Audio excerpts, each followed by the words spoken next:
Hey, what's up? Dr. Mike here, the mad Russian scientist of metal. And today I just want to make a video about guitar editing. Apparently the concept of guitar editing, modern guitar editing, is way misunderstood, and I got hit up by my friends and clients who just wanted some more information about how I edit guitars. And to me, because I started my studio as a guitarist many years back, trying to figure out the ways around recording with my Axe FX2 and not having the sound that I liked, and then building my monitors and learning and slowly growing into what I am today. For me, guitar editing when recording heavy and super tight modern stuff is not a problem. Just a disclaimer, I never ever at all use automatic alignment. I never flex edit guitars because that significantly deteriorates the sound. As soon as you stretch your guitar, it just comes out as absolute and utter crap, so I never do that. All my edits are manual, by hand. What I normally do is I just record a bunch of takes for each section, then I punch in, and then I basically move them around on the go, on the session. And that results in a tight performance, into the grid, natural, uncompromised, and solid. Doesn't take as long either. So today I'm gonna go with you through a session that is just an improvised riff. I just came up with it, so don't worry about this sounding not exactly as it is. Just consider it as a practice run into raw Superior Drama files as well, nothing over the top. Just consider yourself at a session where you have your drums recorded, raw and processed, and then you start your guitar tracking. And I'll show you what I do, how I record, and then how I edit as well. By the way, if you like what I'm doing and find this information useful, please like and subscribe. I will appreciate that a lot. Cheers. So, let's jump onto it. Firstly, I'm gonna show you a key thing in my session setup that is extremely important for guitar editing. And that thing is very simple. You need to lock your amp guitar and your DI into a group for simultaneous editing. In a nutshell, one has to edit guitars based on the DI because they represent the attack of your pick, of your right hand. If you try to edit based on the wet signal only, or you don't record DIs, well, you are likely to fail. That's way too much of a task. So there's that. Just create your wet guitar, the amp, or whatever you're using, and your dry guitar DI. Group them together, right? Edit group. And make sure that they're phase locked. Different DAWs have it set up a bit differently. It's nothing complicated. Once you move one track around, another one follows exactly. That's it. That's super important. Do that. If you are just using a plugin, that's getting easier for you. You are just operating with one single track. Bit easier. So now let me get my guitar and play some riffs for you, man.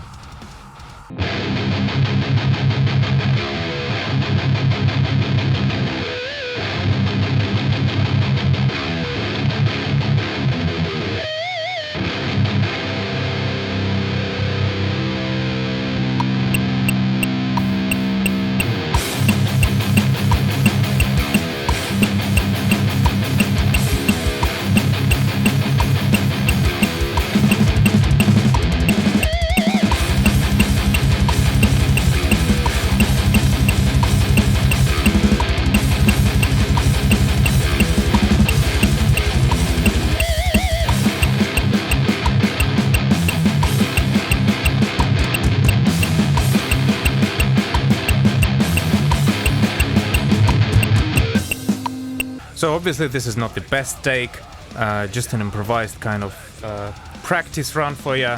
Next, I just want to take a look into the grid. And you can see that my performance wasn't too bad. I didn't go too much out of time. Definitely there are hiccups, definitely. I use it as my first take. And just go again.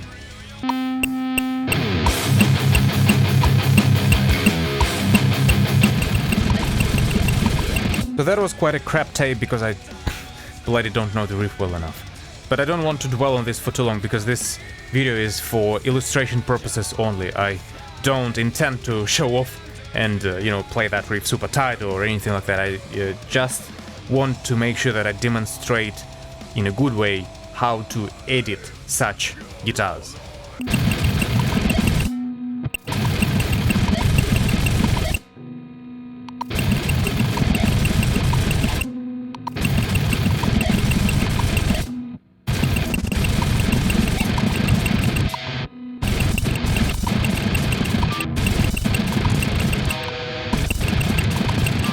Cool! I'm basically ready to edit now. This is not a perfect performance, but that illustrates the idea well enough. I want to edit it now. Cool. Let's see what we can do with this intermediate quality recording to make it tight. So obviously I'm using left and right as a double, and my goal is to first make sure that the guitar is nicely into the click or into the drums, if you follow the drums more than the click, which is a rare thing. And then obviously I want to make sure that the two guitars, left and right, are super tight into each other. In order to edit the guitar, I start with one single track panned in the center, and I make sure that that track is tied into the click or into the drums or whatever the guide is. Let's do that first.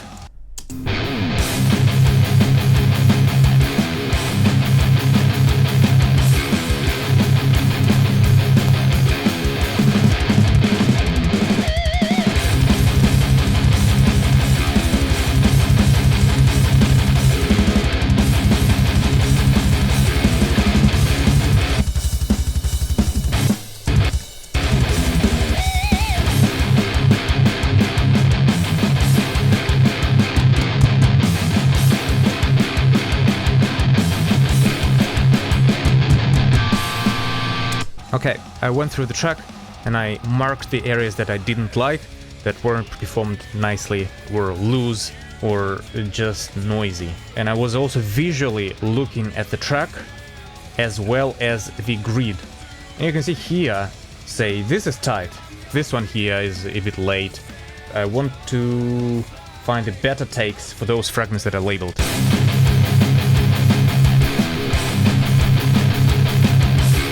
This is not great. Just go and listen to the others. Yeah, this is much better. So just as simple as replacing that with another take.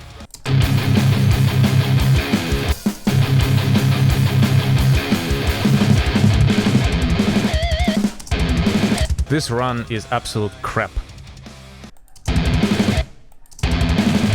This is tight. Grab that.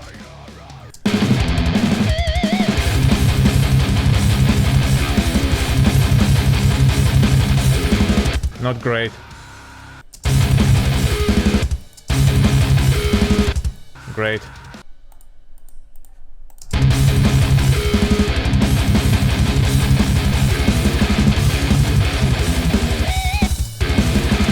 A bit muddy here. This is nice. Okay. Okay, here. This is a good example. I definitely rush here. So this, and you can see that this is forward to the grid. This is forward to the grid as well. And I rush in that take too. So we have only 2 takes left. Let's grab this one in. Better.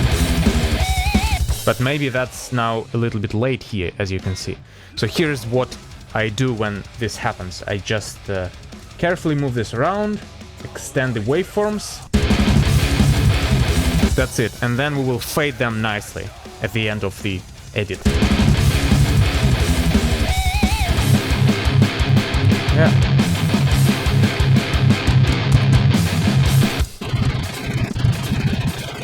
So one take is done. Next, I clean it up a bit further.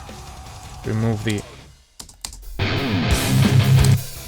beginning, and then I just create little crossfades of equal power, really short ones, and that mostly solves the problem of click appearing between those fades. That's pretty much it. My goal next is to work on the second track to make a double, and that's what I'm gonna do. So just use this as a right track, and I'll go back and grab another take. So again, do the same thing.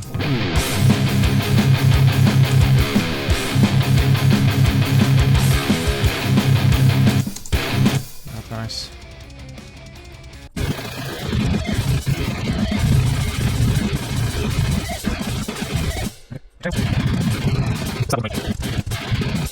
Now look at this here. This is important. This is late by this much. By itself it may not be audible, but together with another track it will be.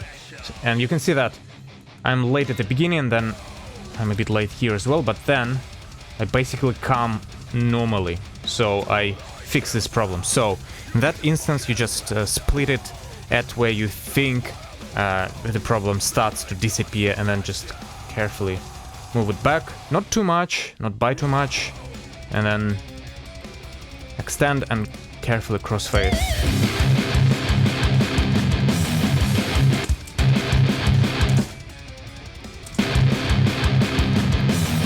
Sometimes it's not perfect, sometimes. So maybe here I would move it around a little bit more. Yeah, pretty much. So you can see this is subtle stuff. Sometimes it's done visually as well as by hearing it. We have 2 tracks completed. And next up is a very, very important bit, and that is making sure that these tracks are tied into each other. How does one do that? I prefer the following. Firstly, visual comparison. Now here, you can actually see that I'm early in this track here, or I'm late in this track here, and then I again fix myself one more time. So to estimate that, well, first let's listen to the guitars in isolation, pan left and right, hard left and right as we always do.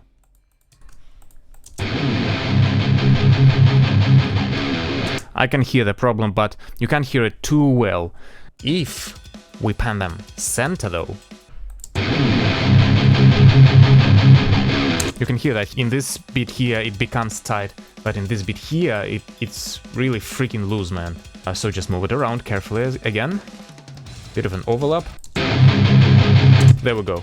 So panning stuff into the center really helps to hear the inconsistencies in terms of a phase. So when it's left and right, it kind of gives a bit of air and doesn't sound too bad. But if you have it in dead center, both tracks, and they will sound like absolute crap if not tight. So here I don't like the slide as well, so I'm gonna move it around carefully. Better. So panning tracks in the center sometimes works really well. Here as well seems to be prone for a bit of movement. Yeah.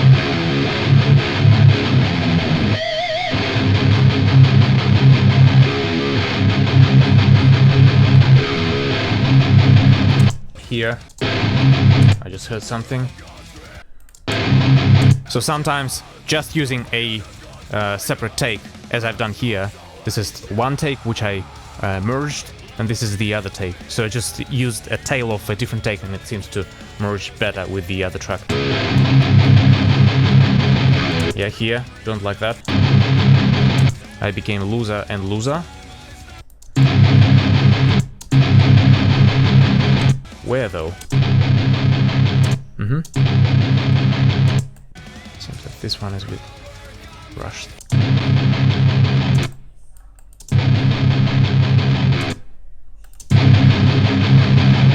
It's better. Again, don't forget about the fades.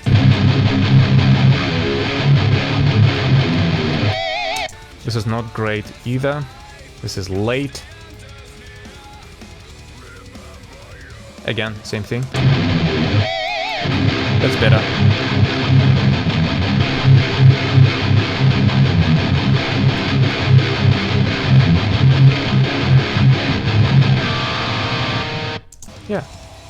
ish.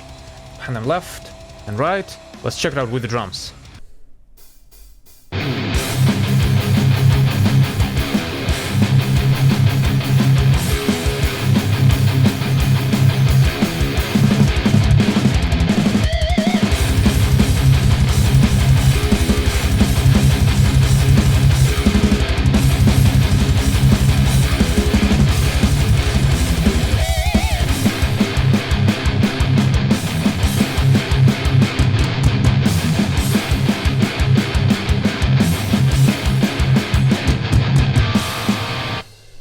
Cool. Pretty much. That's the process that I routinely go through when recording myself or recording bands, guitarists here. And that seems to work quite nicely for me. So, well, you see what I've done here. I used some best bits of different takes, I mean, average bits of average takes, but doesn't matter, this is for illustration. And I merged them together and then I just moved them around until they kind of clicked into each other, and I panned them into the center, which really helps, and went from there. I mean, this is not anything over-the-top complex in terms of the music. Sometimes your guitar riffs would be much more hard. This bit here, if you want it extremely upfront and present, play it separately, punch that in.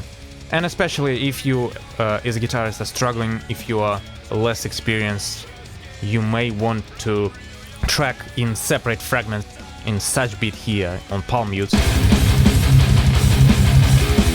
You really want those palm mutes to be quite on the grid, and if you can't play them as consistently as needed, then obviously use shorter fragments, make them a bit more artificial. But overall, that's the process for editing guitars, and then I think there is nothing over the top complicated about it, and there shouldn't be. Record well in first place and then carefully move them around, tighten them up, clean them up until they glue together and feel consistent. That's really about it. No artificial snap to the grid kind of thing, for me at least, works in this scenario ever. I don't think that's a good idea. Manual edits do great job for me. They are simple, consistent, do not interfere with the sound, and give good results quickly. So that's it about my approach on editing guitars. Let me know what you think about it. Let me know what are your approaches or struggles with recording guitars, and I'm obviously more than happy to help, always. Thanks for watching, cheers!